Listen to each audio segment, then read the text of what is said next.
Il-Bank of Valletta qed jiffaċċja akkużi ġodda minn 40 investitur li kienu mħajra mill-bank biex jinvestu fil-Lehman Brothers. L-investituri huma l-kol persuni li m'għandhom l-ebda taħriġ u esperjenza fil-qasam finanzjarju u saħansitra wħud minnhom lanqas biss irċevew edukazzjoni formali. Dawn in-nies wara li nataw parir mill-BOV investew flushom permezz tal-istess bank fi prodotti finanzjarji li kienu joffru riskju għoli.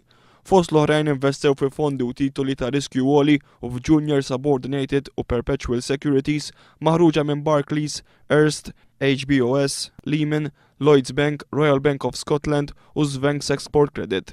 F'każ ta' falliment, kif ġara fil-każ ta' Lehman Brothers, dan it-tip ta' bonds ġeneralment jitħallsu lura wara li jkun tħallas dejn ieħor li jista' jkun hemm. Fil-fatt, il-persuni li investew fil-Lehman Perpetual Securities tilfu flushom kollha.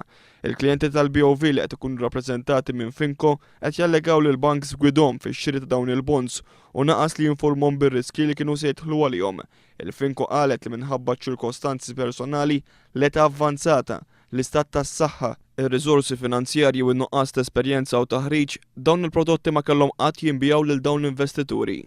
Fost dawk li tilfu flushom hemm pensjonanti li investew fondi li ġemmaw meta kienu għadhom jaħdmu, waqt li dawk li għadhom qed jaħdmu investew fil-Lehman Brothers biex isibu fondi addizzjonali mal-pensjoni għal meta jirtiraw. Il-protest ġudizzjarju kien iffirmat mill-professur Ian Refalo u l-avukat Rodrik Zammit Paċ.